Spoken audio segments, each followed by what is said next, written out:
The following announcement's been paid for by the Savvo and Stubby Show. Quiet on the set. Can we please have quiet on the set?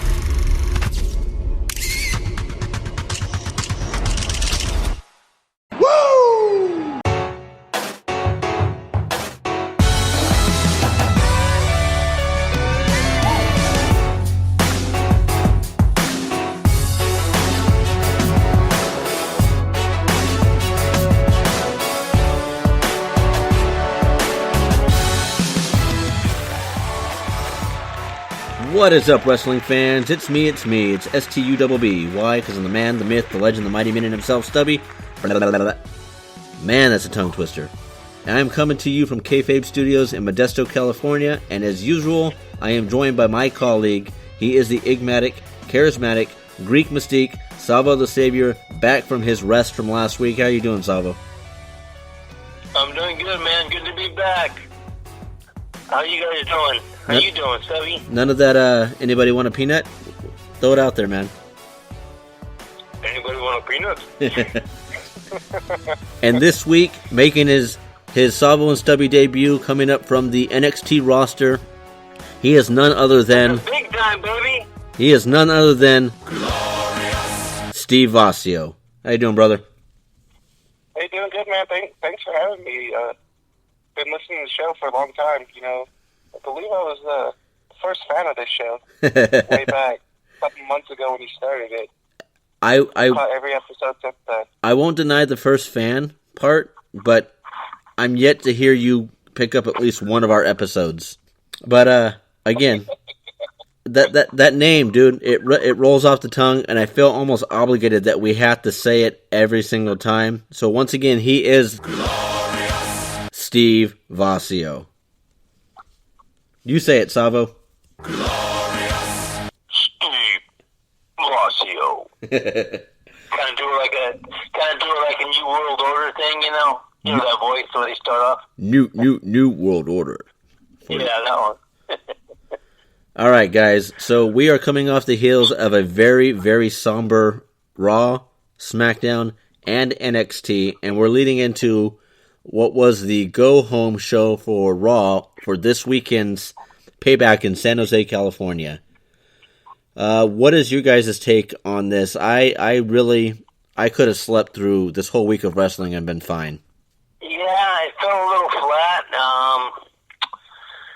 It just, they had some decent matches, but they were just, okay. There was nothing that really stood out. There was one thing that stood out on Raw, and we'll get into that in a few, but as a whole, between Raw and SmackDown and the upcoming pay-per-view, Payback, it all kind of just seemed mediocre to me.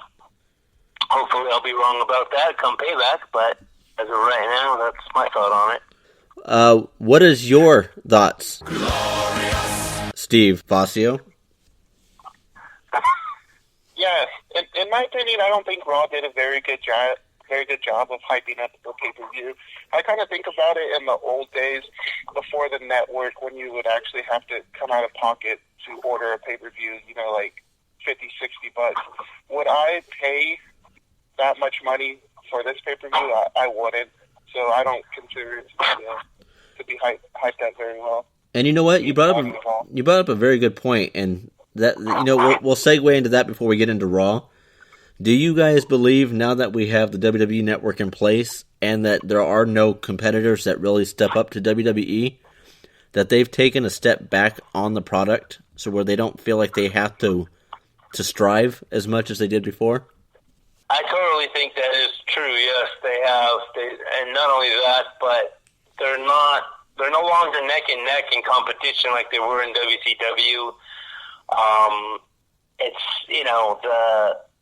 the competition is gone downhill. There's still Impact, which is not up to that level at this point, but they have gotten some new talent and some old talent back in, and things are looking pretty good for them so far, but they really don't have to pull out a great pay-per-view because, either way, people still going to watch. They don't have to pay $60 for it. It's only $10. Big difference there. So yeah, I mean, in a way, it's like, you know, just like we said it before. What are you going to do? Stop watching? Probably not. So just, you know, they're probably just thinking, deal with it. What do they have to lose? Now, do you think that falls on the writing talent, or do you think that WWE just doesn't feel they have to push as hard since there is no competitor for them?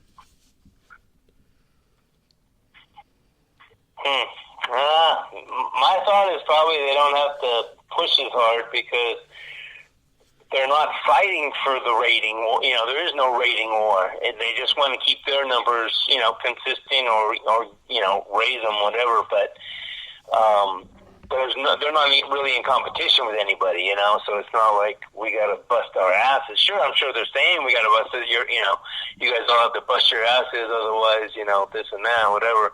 But like I said, there's not really any direct competition, so kind of seems like it is what it is.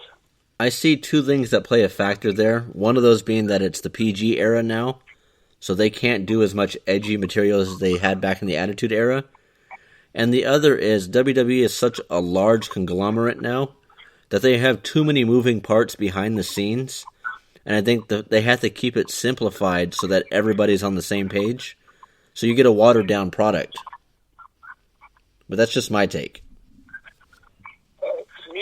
I gotta blame the writers to some degree because there's just so many, there's so many choices on the bookings and the wins and losses that just don't make sense to me and don't make sense to most, to most viewers who just kind of feel like, I could have booked that better. And of course, they're not always gonna, give the fans everything they want, but there's just some really weird bookings and stuff that doesn't make sense. But I just don't get it. It's interesting you say that too, because I think that this Superstar Shakeup came 2 months too early. Not only that, but I also think that when you brought these new people over after WrestleMania onto the main roster, that was really the only shakeup you truly needed. But to do a Superstar Shakeup 2 weeks after your biggest show, and then bring in talent that's on one brand that has a pay-per-view coming up just doesn't make sense. How do you feel about the shakeup? I mean, at first when they were doing it, I thought, there were some cool moves they made, but so far I'm not impressed by it. It's like, what was all the big deal about it? It just, I don't know. So far, it just seemed kind of flat. It fell flat. The shakeup would have been fine if you would not have taken people that currently had a program in place, like moving Kevin Owens or moving Bray Wyatt. Neither one of those made sense. People like Charlotte made sense simply because the roster was stale and we were getting the same matches repeated.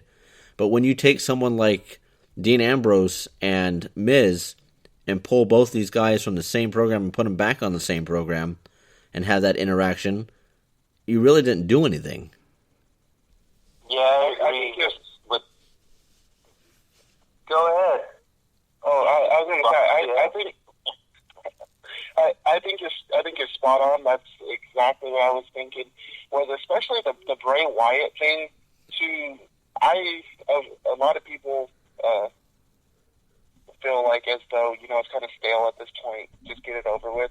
I was still kind of liking the feud, but once the Superstar Shakeup happened, it just made zero sense to move him brands when he's in the middle of a feud for the championship. So, as far as Kevin Owens goes, they kind of try to fix it by saying, say if Chris Jericho were to win, he's going to switch over to SmackDown. What happens if Bray were to win for the SmackDown Championship? How would that even make sense? Like, would they allow something that, would he just move back over to SmackDown, like, right after the shakeup? Like, it doesn't make a whole lot of sense. Well, that's just it. They actually announced that it's not a title match between Randy Orton and Bray Wyatt. And the best way they did to cover their ass on that was they made Jinder Mahal look like he stole the title, which they've already ruined that aspect when Booker T mentioned that Randy Orton will be defending his title against Jinder Mahal at Backlash. I mean, you're already putting it out there that Bray Wyatt never had a chance to win the belt. So, I think it was officially announced that it's not going to be a title match. That's so stupid. I feel like, and I'm kind of excited for this House of Horrors match. I want to see what it is. I want to see if it's something cool. But I feel like it's almost wasted with Randy Orton. They basically should have just ended the feud somehow when they switched him over and had him feud with someone on Raw, like say Finn Balor, for example. I think that'd be a good feud. Well, when we get into the Payback card, I have some ideas and some things that I think might play a factor. But why don't we go ahead and jump into Raw? This week's Raw was a very forgettable Raw like they've been recently. And if I remember correctly, this opened up with Braun Strowman again. Salvas, can you lead us into this one? Do you have a problem with opening with Braun Strowman? Sometimes oversaturation of somebody that's bigger than life kind of waters them down. If you look at Brock Lesnar, he's still a big name because we don't see him. And I get you're trying to get that push for Braun Strowman, so he's that, here we go, that tagline, a monster amongst men. But wait, before you go any further, what do you like saying better, a monster among men or Glorious Steve Vacio? Oh, I love saying Glorious Steve Vacio. Because he is the Glorious Steve Vacio. Okay, yeah, they had Braun Strowman against Callisto in a dumpster match, which was kind of cool. It was physical. Kalisto ended up winning the match actually, but he got the shit kicked out of him after that. Only because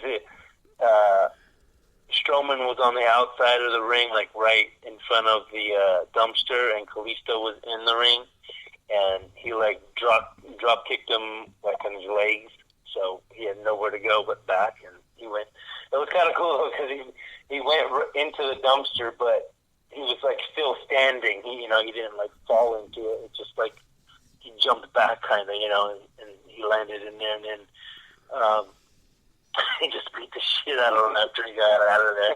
He pushed the freaking dumpster by himself all the way up the ramp, and I think he tied somehow he tied. I can't remember exactly right now, but he sealed the lid. He tied it with something or something like that, and he ended up like truck pushing. straps. Yeah, okay, yeah, that's right. But he ends up pushing the dumpster with Callisto in it off the the platform right, as you walk out behind the curtain or whatever, which was like probably like a 3 foot, maybe 4 foot drop or something like that. But it was pretty cool to watch that. I enjoyed it. My take on this one, actually, as much shit as I give WWE for their writing, I think they actually programmed that one perfect. Because like any superhero or any like larger than life character, like Achilles, everyone has a weakness, and it doesn't matter how big or how small you are.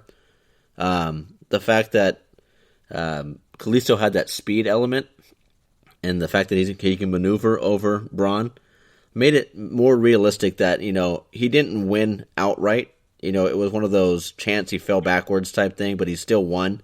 But Braun stayed on his feet, so it left credibility to Braun. And like you were saying about pushing the dumpster up that ramp, at work, I've had to move the garbage can back because it got pushed out a little too far. And I can tell you, on a flat surface, that thing's a pain in the ass to move. So to push it up a ramp is ridiculous. But I really liked it. Go ahead. I felt like it made Callisto look really good, in my opinion, and I think he really needs that right now because he's just really suffering lately as far as bookings and all that. And if I'm not mistaken, they kind of gave him a new new outfit, and I believe a new theme song as well. And it was pretty cool. And I think it might kind of, they let him get his shit in. He looked real good. He got some moves off. And he technically won. So, I think it'll probably be a good thing for him. I hope they start booking him better. I hate to piss on your parade, but I think the new look and the new gimmick, the music and everything was horrible. I think he looked like a cross. You don't like it? No, I think he looked like a cross between the Boogeyman meets Rey Mysterio. He had like he reminded me of a lot of Ray. And then that music was like they're trying to reach out to that raver crowd, like they do with Naomi and Feel the Glow. And I think I don't know what it is. I think WWE might just borderline be racist because they do not know how to work a Mexican wrestler. You know what's funny about all this? I didn't even realize they changed his music or his. I don't know what you guys talking about. I mean, overall, that was a good way to open the show. I can't fault it for that with the whole dumpster match. I mean, they've only had maybe 2 in the history of WWE, and this one actually wasn't that bad.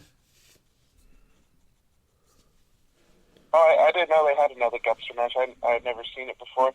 And some people kind of compared it to like a PG version of like a casket match.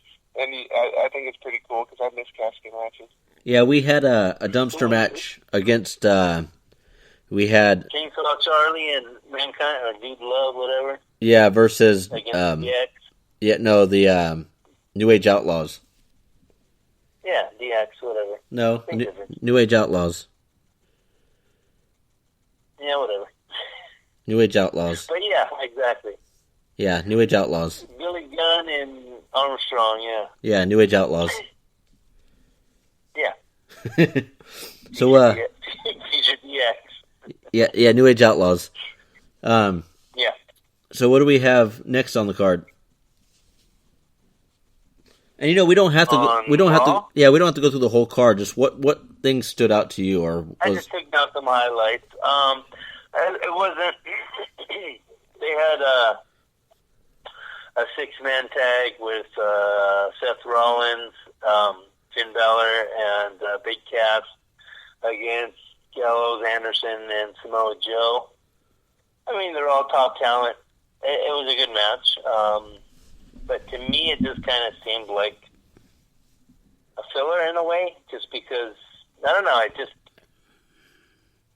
don't know how to explain it. It was a good match, it was good action, but it's nothing that, like, stood out, like, oh, you got to see this match. Yeah, but although Rollins, looks like Rollins has a new finisher. He went to do the pedigree, and he stopped, and he did some move. It's like a knee to the face, basically. But I don't remember him doing it before. It was just a different approach, maybe. I don't know. Well, but it looks like he's not going to be doing the pedigree anymore. Well, Steve Vacio, why don't you give us a breakdown of what the move was, the way you described it to me earlier in pre-production? I really liked it, and I felt like it was really good in-ring storytelling, to just deny the pedigree, and I'm not doing that no more, I'm not Triple H's bitch anymore. And what it was is it's kind of similar to like a discus elbow where they're turned around, and then he kind of winds them around, pulling their arm, and then when he winds them around, he does kind of like a high knee strike. And I watched a video earlier, and the high knee strike was basically the same knee that he broke John Cena's nose with. But that one, when he did that one, he didn't set it up. It seems like part of this move is the spin around setup. I think it's a pretty cool move. There's this Japanese wrestler called Okada, and he has a move called the Rainmaker, which he does the same thing. He spins them around with their arm like that, but when they spin around, he does a clothesline, and that's a really over move over there for that guy. Overall, I like it. I was getting kind of tired of the pedigree. I know everybody wishes that they could bring back the curb stomp, but that's never going to happen. So I think it's a good move. I didn't catch this match, but I can tell you by what you guys are telling me that this was a conflict of interest. The booking doesn't make sense. You've got Seth Rollins who injures Finn Balor, costing him the Universal title. Now they're on the same team. And then you've got Big Cass teaming with the Club, who they just recently had a feud together. No, Big Cass wasn't teaming with the Club. Oh, he was with the Club. Oh, he was against the Club. Okay, that makes more sense. And Balor was a fill-in for Enzo because Enzo is hurt. Oh, I wonder why. Is he getting ragdolled around the ring? Yeah, I think they beat his ass before the match. Vince loves that. Yeah, I think so. Yeah. But I mean, that was just my take. The feel that I got from that is I really feel like they're going to start pushing Big Cass as a singles competitor because it seems more and more often, Enzo's getting injured, parentheses, and not being able to compete. It just really seems like they're kind of trying to phase him out. And I think Big Cass is ready for it. The whole Enzo and Cass thing getting a little old, so a singles run might be good for him. Some people have suggested, Enzo as his kind of manager type role. That might work as well. But I think it's more fear of what's going to happen to Enzo without Cass, because Cass can make it on his own. Enzo, I'm not too sure what's going to happen to him if they were to split up. Anything else stand out for you, Savvo, on that episode?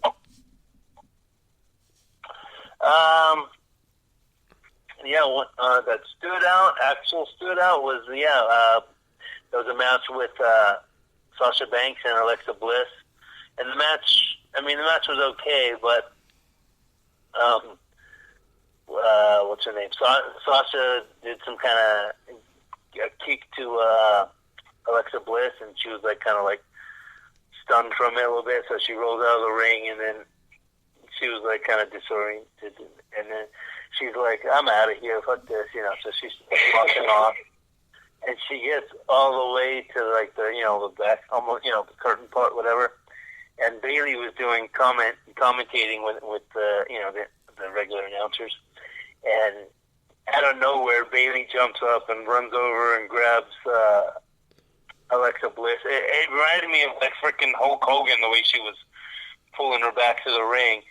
And it was just I don't know, I thought that was kind of funny. Who the hell is she trying to be? She's pretty soon she's going to put up the, do the finger thing and start shaking her head. No, like Hogan always said.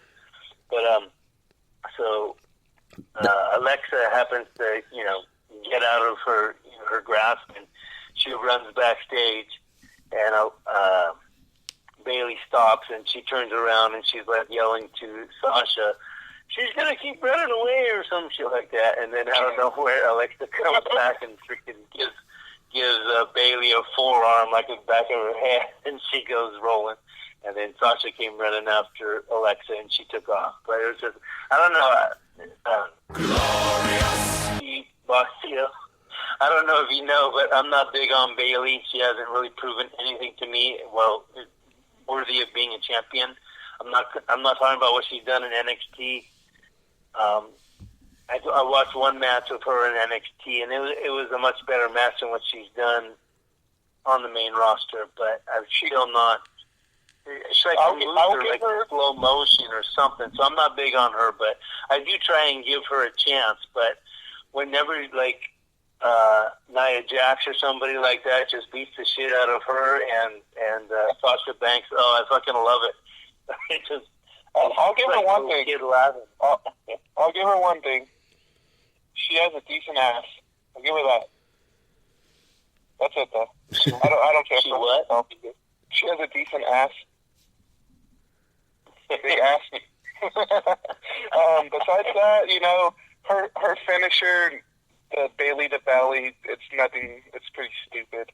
It doesn't look very effective. Little twist thing she does, the woo. I mean, it's just freaking annoying. And her moves, it's just I don't know, there's no strength behind them or no speed behind them or something. It just doesn't look right. All right, Salvo, this isn't a Stubby sound off. We can lay off Bayley. It is now. I know it's a Savvo sound off, sucker. Anyway.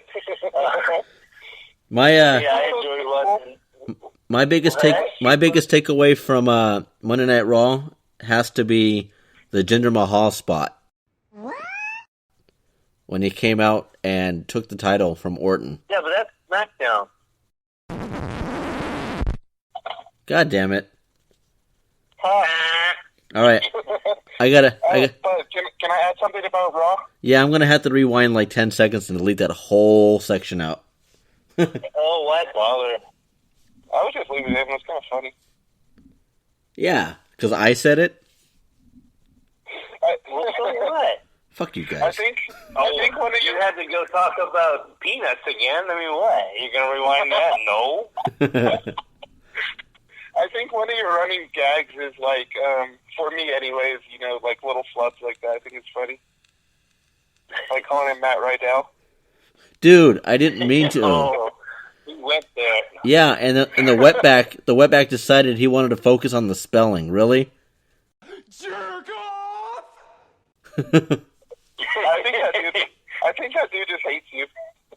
I think so too. I think it's my mighty ways. It's all good though. We're really gonna have to cut this out. No. Well, You you're should gonna go just to Dairy Bell. when we start over, there's something a segment I want to talk about Raw. Oh, I'm not starting over. This is live, buddy. This is live, pal. Shit. Okay. Let's go. All right. So there's one segment that you guys didn't bring up that was probably my favorite segment of the whole night, which was the talk show with the Miz and Chris Jericho at first, and then Dean Ambrose comes out.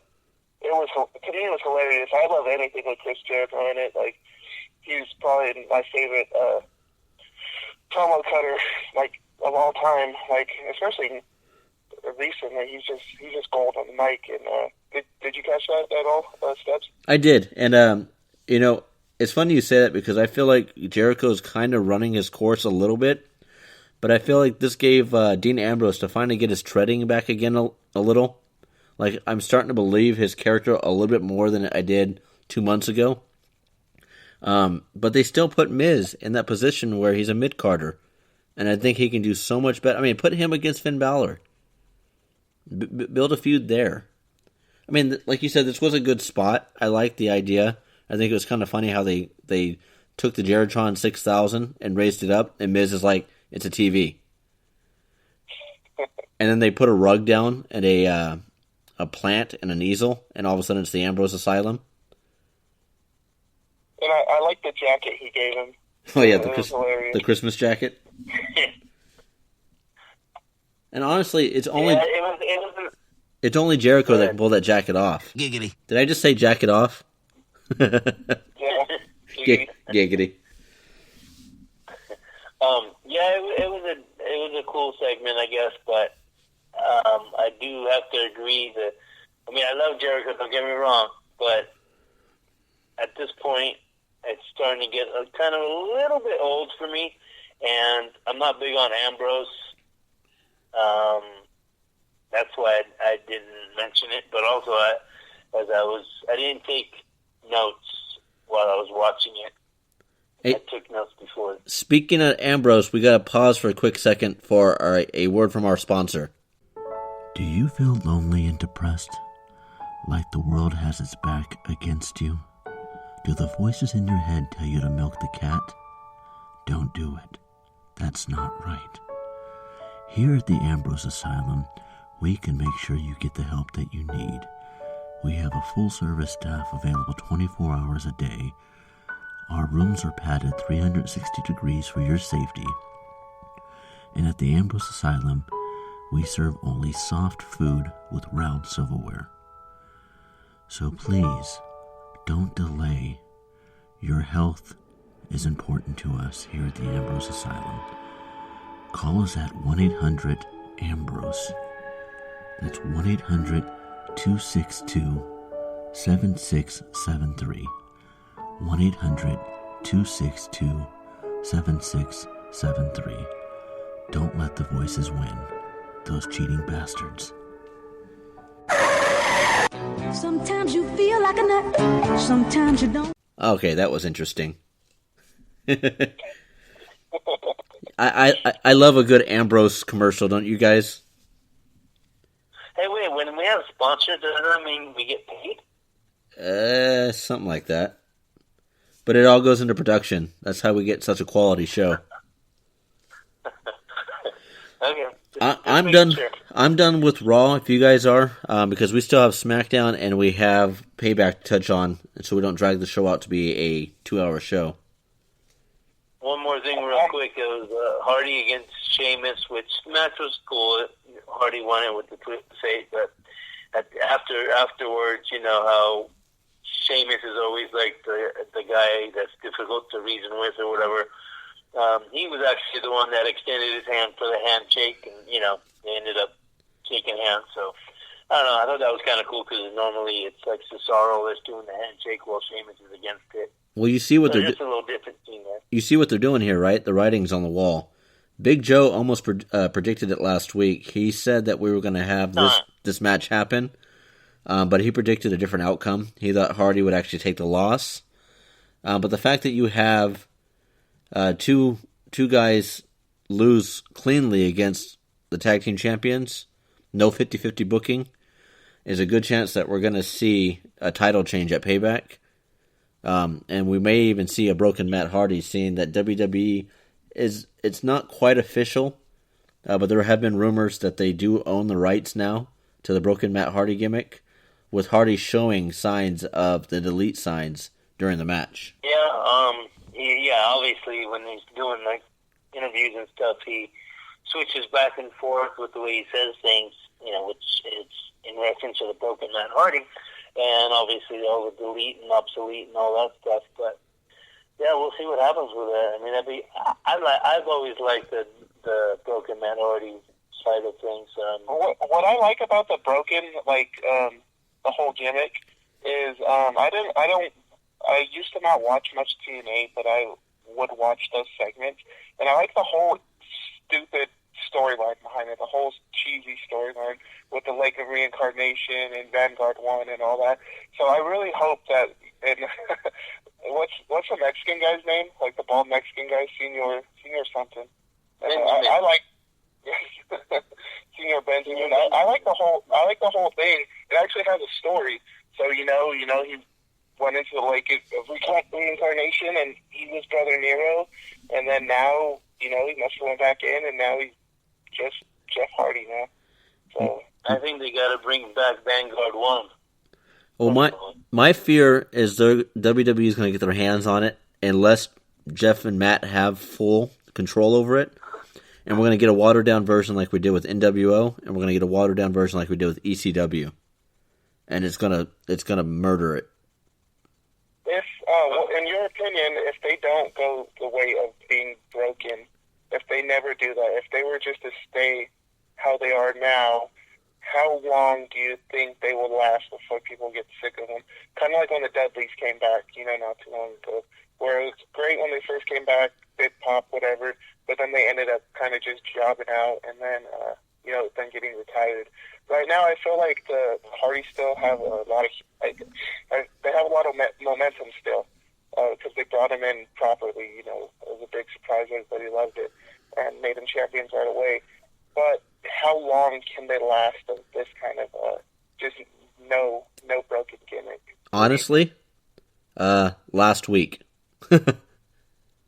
I think it's already run its course. Me personally, I don't think they're getting any kind of.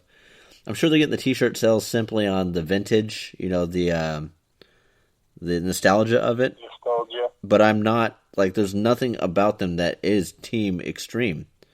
I mean, they can't do the tables and chair matches like they did back in the 90s because we're in a PG era where color's not really allowed.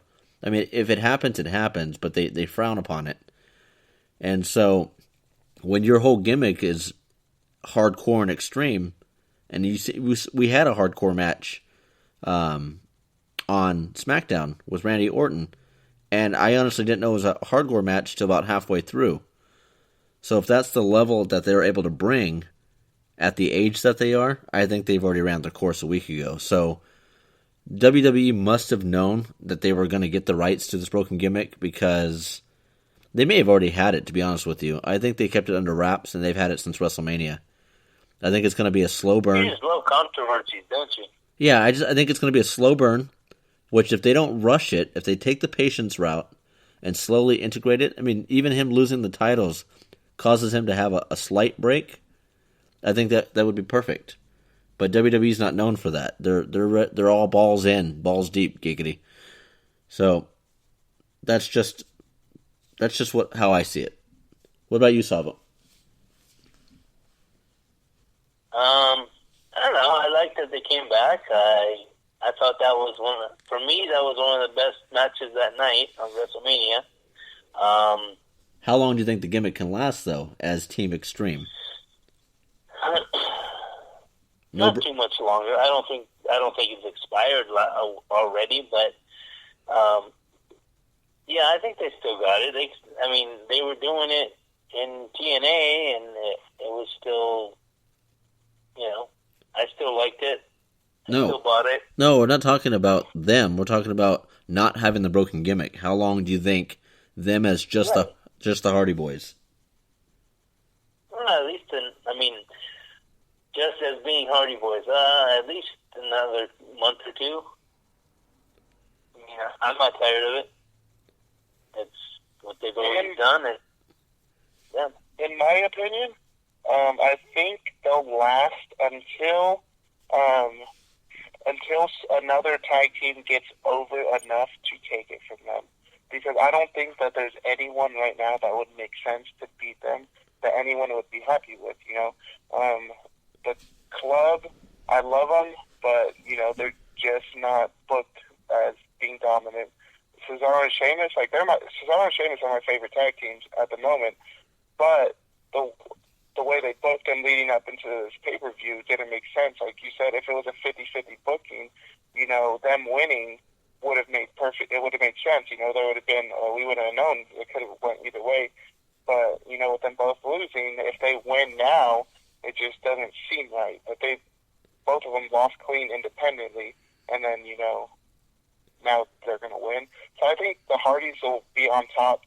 I would say probably, like Savvo said, another month or two until they build someone up who's going to be more over than them. And then I believe from there, the Hardys will probably get phased out. Sure. I gotta, since this topic is running a little long, I have another, rumor that was mentioned that Mike and the Bennetts are on their way to WWE. Maria, there you go. Do you think that they're going to bring them in together? Are they going to the main roster? Are they going to NXT? Or do you think Maria might be a fit for Sister Abigail?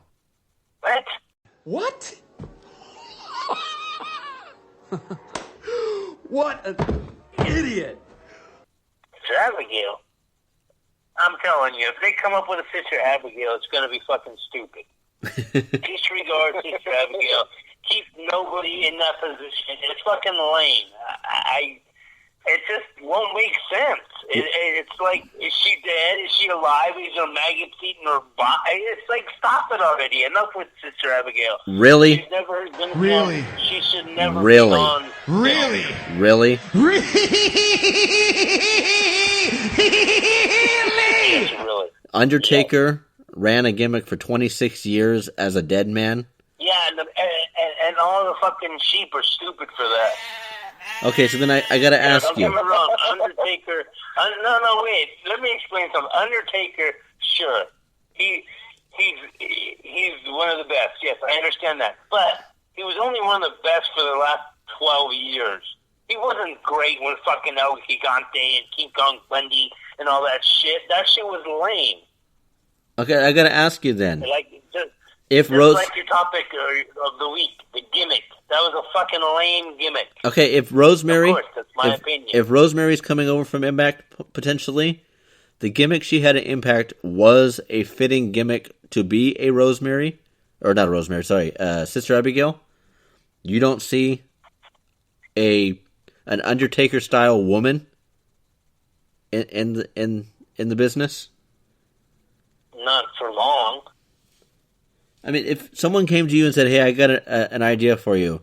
We want to get a guy named Mark Calloway to come in with his ginger hair, wear one of these weird cut Undertaker-looking outfits, almost like a pallbearer. And he's going to... More like the Addams Family, but yeah. Yeah, he's going to pretend like he's a dead man. What if I told you say? A what, man? A dead man. You know, he's going to have... Are you being serious? He's going to... Well, look under his eyes. He had that dark shadows under his eyes. He was supposed to be kind of like a corpse. And if you were to tell someone... I understand that. If someone were to tell you that he's going to last for 26 years, you wouldn't have bought it. I wouldn't have bought it. I still don't buy it. I don't understand it. I don't understand how they transitioned from a dead man to an American badass back to a dead man. See, I liked the American badass. Why? Because it wasn't a gimmick. It was more realistic. Right, but then how do you go back to the dead man? I go on reality, not fucking fantasy. That's me. You should probably stop watching wrestling then. Just saying. No, I'm saying being realistic, not being fucking a cartoon character.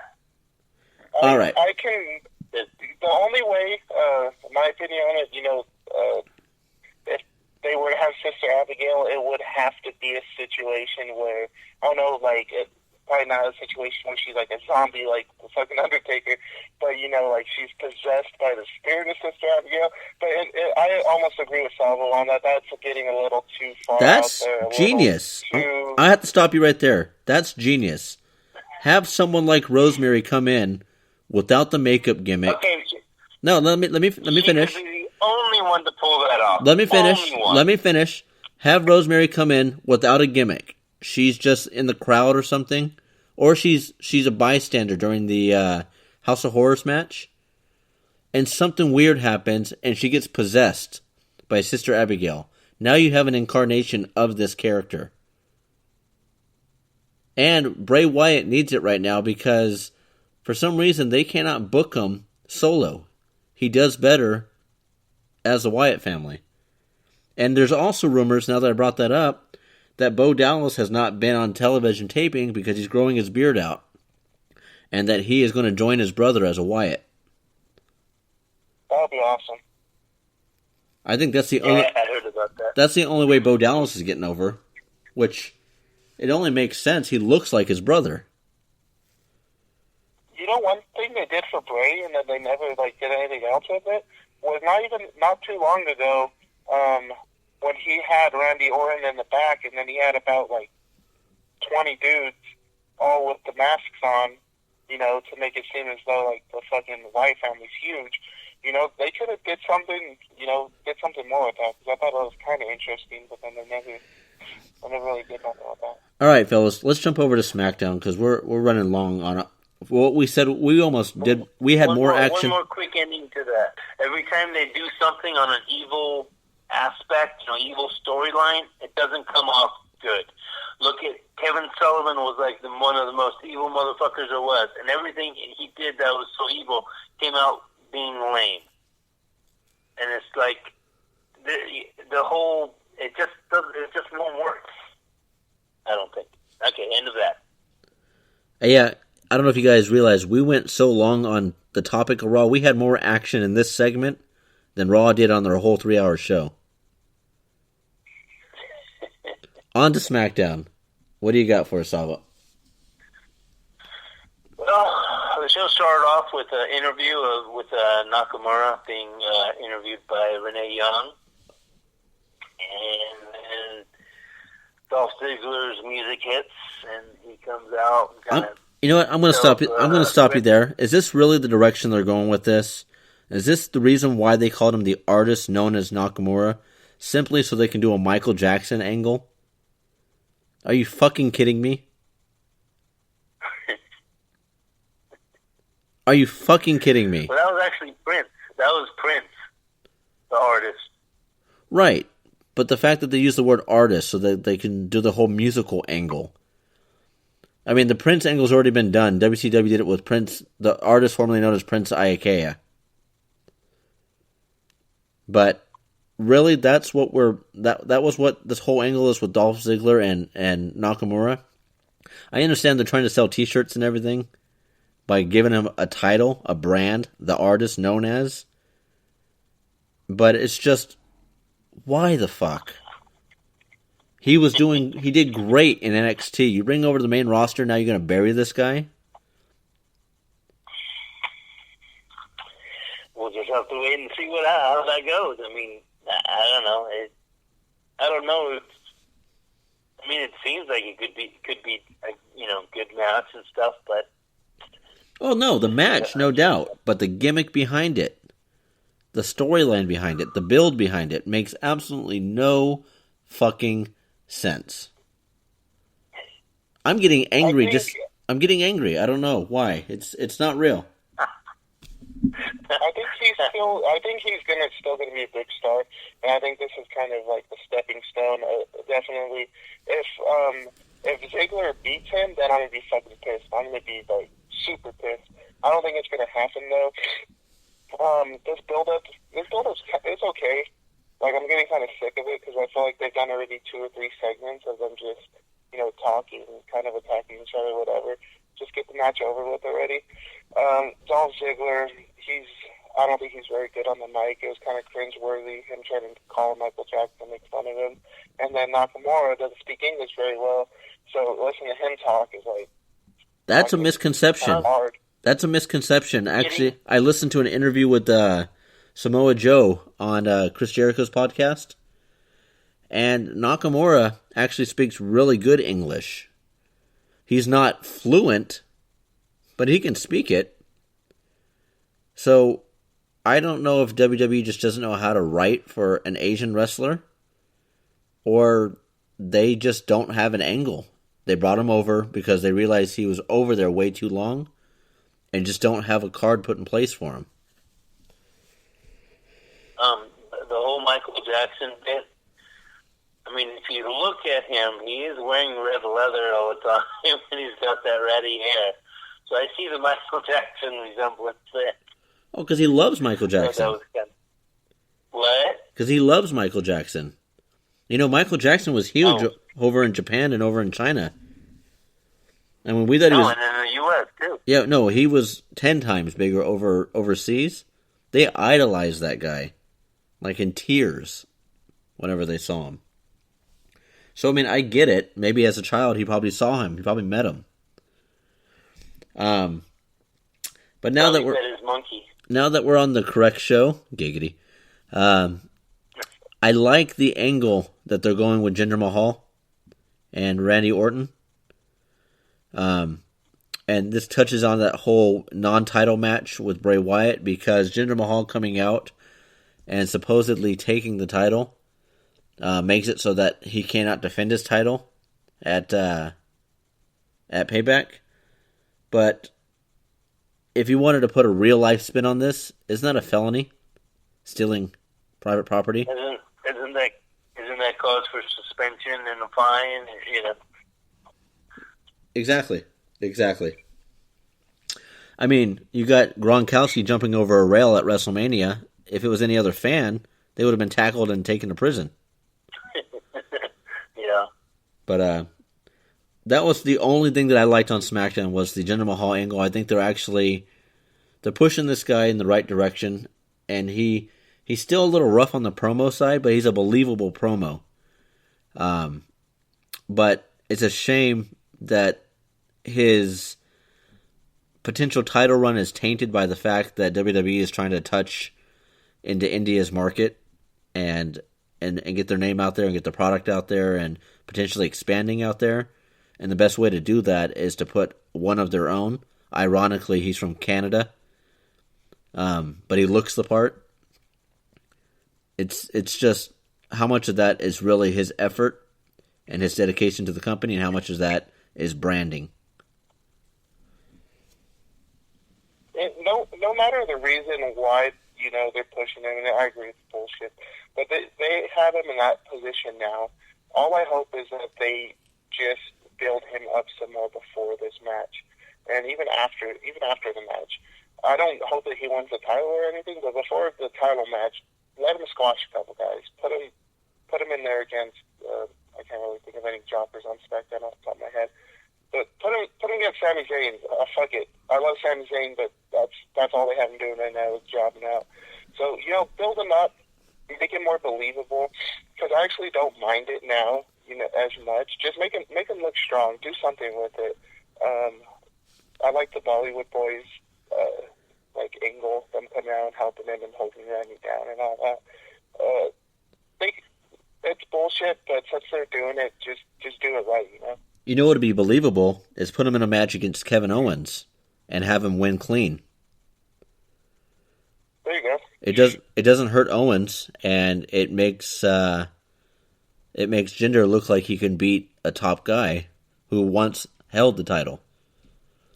It's fitting. Any other takeaways from SmackDown that you guys liked? For me, I really liked the main event, the women's match. I never realized this about myself, but I really like Charlotte. Like, she's probably my favorite women's wrestler. Only not her personality. She's a fucking major bitch. And none of the whole storyline between her and her dad and how much they were pushing her down our throats made me really not like her. Giggity. But just based purely in ring, how good she is, like, she's really, in my opinion, really amazing in ring. And I felt like that was a great, great match. Yeah, I mean, I agree with you, Steven. I think Charlotte's just a natural, period. I mean, no matter who you put her in the ring with, she's like that she's like the, what's his name, AJ Styles of the women's division. Definitely. In a class of her own, basically. I mean, other than those three things, is there anything else that standed out on SmackDown? Because if not, we got to kind of jump into Payback. This being the pay-per-view this weekend. It should be more of a focus of this episode. I mean, it's to the point where I don't even think we're going to be able to do the hot topic for the week. We may have to save that and do a double hot topic for next week. And I'm also lining up an interview for those that are listening. I'm trying to get Todd Smith. He is a former independent wrestler. He has a tag team partner. I don't recall his name at the moment. But he does a podcast called the No Gimmicks Podcast. You can find him on YouTube. And I'm trying to get an exclusive interview with him. And that should be on next week's show. So if it's okay with you guys, let's jump into Payback. Savvo, what's the card look like? No particular order, of course. Neville against Aries. Orton against Wyatt. No. Let's do it. Let's do it match by match because I do have some points of view and some gripes and whatnot on this card. Okay. Do you guys feel it's time that Austin Aries gets that title push? Oh yeah, definitely. Is he because he's an Impact guy, or is it because you think he's worthy? He's definitely worthy. Do you think that'll hinder? Do you think it'll hinder Neville by having him lose the belt to him? Well, they could still continue the feud, but I mean, they're both great. Don't get me wrong. I just think Aries. I mean, how long has he been there now? I mean, I know he had some time inactive for his injury, but I think he's worth it. I'd invest in him if it was up to me. I see something kind of playing out here, again with Stubby's conspiracies. If you listen to the Next Up program with both myself and Steve Vacio, you would have noted, or you would have heard that we noted yesterday that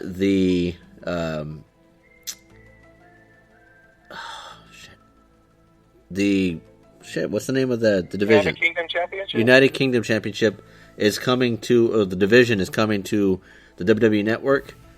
And if you wanted to really push the angle, even though 205 is kind of hurting right now, you can pull some of the talent from UK over to 205. But Neville is from overseas. So you can have an Austin Aries win, take the title, and bring Neville onto the UK scene. So it'd still be a clean transfer. Yeah, that's true. He needs to apply WWE, dude. I think Aries is gonna. I think he's gonna win. I think he's gonna take it. The only thing I'm looking kind of worried about is who. If they don't continue the feud with Neville, who's next for Aries? Like, what cruiserweights really stand out right now? I think maybe T.J. Perkins. He beat him last month. Perkins beat him a couple weeks ago. Yeah, that might. Yeah, I haven't been paying too much attention to the cruiserweights, but I recall something vaguely about T.J. Perkins almost going heel and then like kind of teaming up with Neville in a way, like something weird like that. Yeah, I think we've invested too much time in 205. You said the next match was Randy Orton versus Bray Wyatt in the House of Horrors match? Yeah, that's right. I don't think they even know what this House of Horror thing is going to be. I think they're still trying to figure it out. What I do know about this match for sure is that it's a pre-recorded match. So it's going to... Oh. So it's not going to be live. So they're probably practicing it as we speak. What I don't know how they're going to do it is if it's going to be backstage at that arena or do they have an off-site thing, because what I was told is that it's going to end in the ring. What I also fear... What I also fear is that this is going to be one of those shit matches like when WWE decided to do a steel cage match with dogs on the outside of the ring, and that was just the biggest flop they have ever had when it came to a weird stipulation. You don't remember that? I don't remember that. I don't. Go back on the WWE Network and look at the, I think it's their like top 10 fails or something. It's like one of the first. I'll do it. It's like one of the first videos they posted up there. Yeah, it's horrible. I guess the dogs were shitting all over the place, and yeah, the dogs were scared. I want to say it was Al. Wow. I want to say it was Al Snow versus somebody, or I could be wrong. But a House of Horrors match, if done right, I think they can make it something really cool. WWE definitely has the budget to, production for this, but if you're going to go through that whole effort for a House of Horror matches where it's actually like almost like a funhouse type thing, then the match has to go at least 15 minutes or longer, because to invest all that time and money for it to be a short run like that just doesn't make sense. What I'm kind of imagining in my head, I don't know why, but I think the setup in my head is similar to a cage match, but the walls just being kind of like a decayed house, or not a full house, but kind of just like kind of a broken down walls. It'd be kind of tricky to make it so they could get the cameras in there or to see through it or whatever. But I just imagine something kind of stupid like that. And also, they'll probably throw some like bucket of worms or something gimmicky in there, kind of like with the Asylum match between Ambrose and Jericho, where it was just like a cage match with like some fucking like weird weapons and stuff. So I imagine something like that. It's interesting that you mentioned that it's going to be pre-recorded, so it might be it's most likely going to be off-site where they film it at, and that's kind of interesting because it's similar to I believe, was it not actually Matt Hardy versus Jeff Hardy, where it was they like filmed it at their farm or something like that. I think it might have been Total Nonstop Deletion or something like that. I got one for you guys. Picture this. Where's Payback being shot at this weekend? San Jose? Where is the Winchester Mystery House at? I don't know. San Jose. San Jose? What if WWE cleared out the house of like all the props, like of all the like the antiques and stuff, and put up dummy walls, or even shot it like from the outside, but had their own fabricated version of that? Because the Mystery House has so many doors and all that random stuff. That would be a good twist to it, I would think. Do you like dream about this shit or what? Where'd you come up with that? That is good though, yeah. But it's like, when and where did you come up with that shit, man? It just happened right now. You gotta fucking apply to WWE, dude. I'm fucking serious. Fuck this podcast shit. You gotta fucking apply for a writer, dude.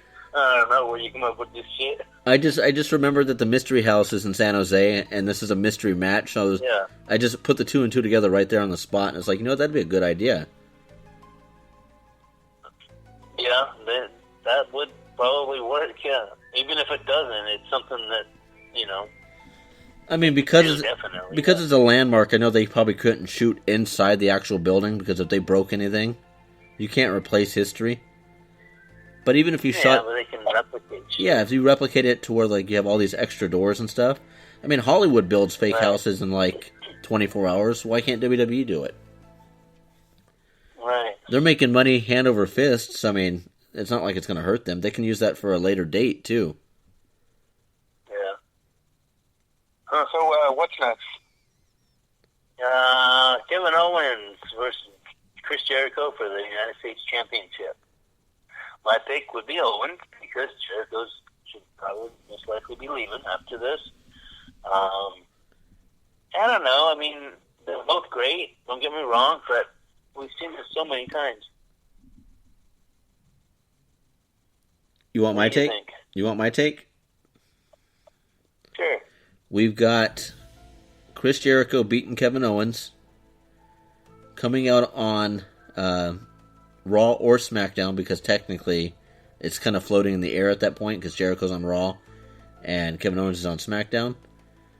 Didn't they say if he wins, he would be going to SmackDown? Right, and Kevin Owens. I think so. Kevin Owens technically is on SmackDown, so I think he'd get his rematch right then and there. And Kevin Owens beats the shit out of Chris Jericho and takes the title back. So we have Jericho going out where no one thought he was actually going to win the belt simply because he's going on tour. The writers decide to flip it on us, have him win it. Then it becomes predictable the next day when they do their Raw or SmackDown taping. But then he can lose it there. And you get your little pop for the night. You don't just think outside the box, you think outside the fucking universe, man. And that's a good way to kind of get. That's a good way to transfer Jericho over to SmackDown if they want to. Just have him win the match, like you say, get that pop, and then have him drop it the next taping, and then now he's on SmackDown. So, and in my heart, I want Jericho to win. I'm a big fan, but realistically, he's on his way out. Just overall, he could retire now, and he's a legend. I don't think he needs to give anymore. I think he's done everything. I think he should just call it pretty soon. How about an even bigger twist? Jericho keeps the belt, the title, goes on tour. He hits that 30-day mark. He's required to come back on the show. He can make a quick drop-in appearance at one of these Raws or SmackDowns and relinquishes the title. That way, it gives him a build when he comes back from tour. And Kevin Owens. Do they require you to defend it after a certain amount of time? Because I haven't seen Brock defend shit.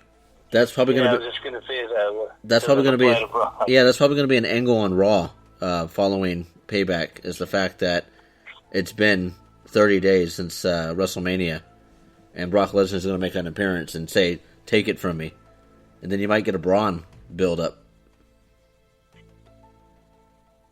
Yeah, I think if Braun goes over Roman, which is not going to fucking happen, knowing the fucking massive boners that they got for Roman Reigns, there's no way, in my opinion, he's going to lose this Sunday. But I think it would be best if Braun went over him, because that'd be a lot of momentum going for him to go against Brock for the championship. But yeah, I mean, can you imagine? Some spoiler news for a pay-per-view coming up. What's that? It's not going to give away who wins, because I don't know that. But they're talking about Strowman against Brock at a new pay-per-view, new title. I can't think of it as something like you wouldn't expect to be, one of their pay-per-views. But I think it's in like June or something. Well, that makes sense then. So listen to Stubby's pitch here. You have Brock Lesnar come out on Raw following Payback, and the commissioner or general manager, Angle, comes out and tells Paul Heyman and his client to come out because due to constraints on the rules that a title must be defended, Brock must relinquish his title unless he's going to fight tonight. And Brock says, if you want it, come get it. I want to see someone try to take it from me. Braun's music hits. He still stands down, but they have like an altercation where the locker room separates them, and we get our slow build to June for that pay-per-view match. WWE, he's your next writer right here, I'm telling you. All right, what's next on the card? Seth Rollins versus Samoa Joe. This can go either way. I don't know. I like them both. I don't know. I guess if I really have to pick one, I guess I'd go with Rollins, but not because I like him more or anything. It's just something that I see them doing. What about you? Glorious. Steve, Vacio. I like Rollins. I would go with him, but what's next for either one of them when they win? Do they continue feuding with Seth Rollins already beating Triple H, and if he beats Joe, it almost puts an end to he won that whole feud versus Triple H, because that's supposedly what Samoa Joe is fighting for, basically for Triple H and Stephanie's honor. So if they're going to continue the storyline, Joe will probably win. But if they're just going to put an end to it, start something new, I think it'll be smart to have Rollins win. But actually, no, I'm kind of torn. It's hard for me to choose because Joe is still so new, and I don't think he's really lost singles clean yet. So they could still just keep pushing him, just keep pushing him towards the top with this win. So I'm kind of torn, but personally, I'll go with Rollins. Do you want the Stubby Ghost? You want the Stubby Ghost right? What I think is going to happen here? What? If I was writing, you have Seth Rollins beat Samoa Joe, but you don't beat him clean. Some kind of interference, something happens to where he actually defeats him. Now you have a Seth Rollins who's defeated Triple H. He's defeated Samoa Joe. And if there's any kind of faction that Triple H is putting together, the pieces have already been put in place of Seth Rollins taking them out. And then you get that turn where we're slowly building potentially the Shield versus whatever Triple H's faction is. I mean, like I said, imagine if Chris Jericho does win the belt. That means Owen comes back to Raw. And all the pieces are in place. Owen's wearing a suit now. And he's clean shaven, almost like it's the new, what was that group? Evolution? Yeah, it's like the new Evolution. I don't know if Seth Rollins has fought Kevin Owens. It's been a while. But to have him beat all three of those members, now they have a reason for them to attack him. When you're talking about...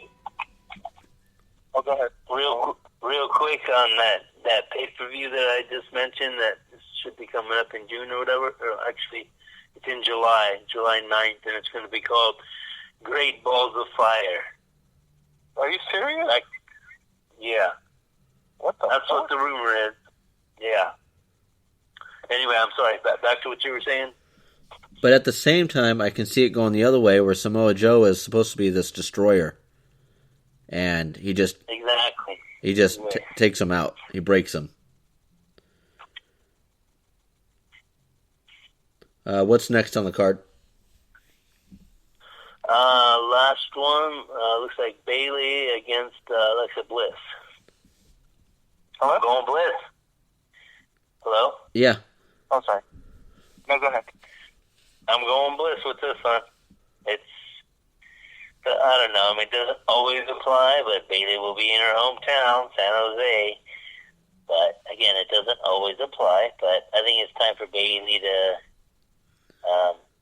lose that title. She hasn't even done anything since WrestleMania. I'm going Bliss all the way. Without going into any detail, I just think Bliss is a better choice, and I go Bliss. I want Alexa Bliss to win. I think she's a better wrestler. They probably won't make Bayley lose in her hometown though. But I'll probably go. I'm taking Bliss. And on a side note, we didn't touch on it on SmackDown, but there is a rumor floating about that Mike Goldberg, the announcer for UFC, is potentially coming over to take over announcing in Mauro Ranallo's spot in the near future. Mike Goldberg actually was offered the job back in 2005 when Jim Ross was fired, but due to scheduling conflicts was not able to take it. So WWE does have a relationship with them. Plus, Vince is kind of close with Dana White, so it only makes sense. But that's just on the rumor mill right now. Yeah, I watch a lot of UFC, and I was actually kind of pissed when they let Goldberg go because they did him kind of dirty. He was with the company for years and years, and when the company got bought out by, they got bought out recently, he was just one of the cuts that they made for whatever reason, and they didn't even give him any sort of farewell or any sort of respect. They kind of just let him go, and they never mentioned it again. And I think he has a really good voice. I'm a little concerned that he might not have like the wrestling knowledge, but I'm sure he could do his research and get along just as well until he learns it. So before we end the show, is there anything you guys want to touch on? Any spoilers, rumors, predictions, anything outside the norm that you want to put out there? Well, I don't want to give up. Can't think of any offhand right this second. But spoilers, I'm kind of not doing spoilers because number one, if I see like a thing, an email or whatever saying spoilers, blah blah blah, I kind of try and avoid it because I just want that element of surprise when it does happen. So I'm not going to give out spoilers as far as anything like that, wins or losses or whatever.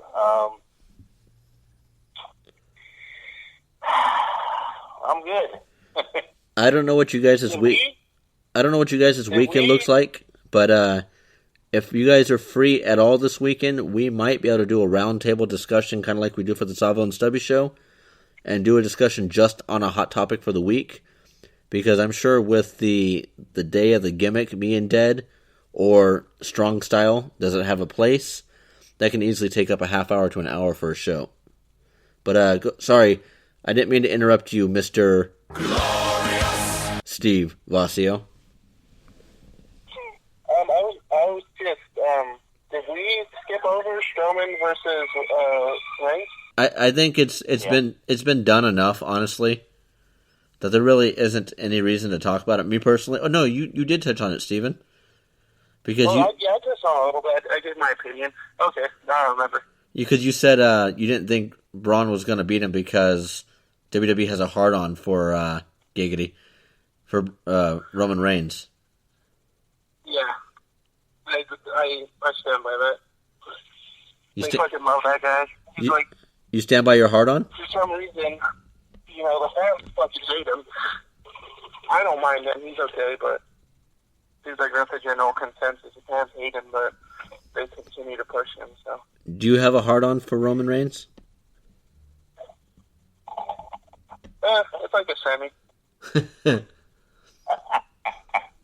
With me, I call it a stubby.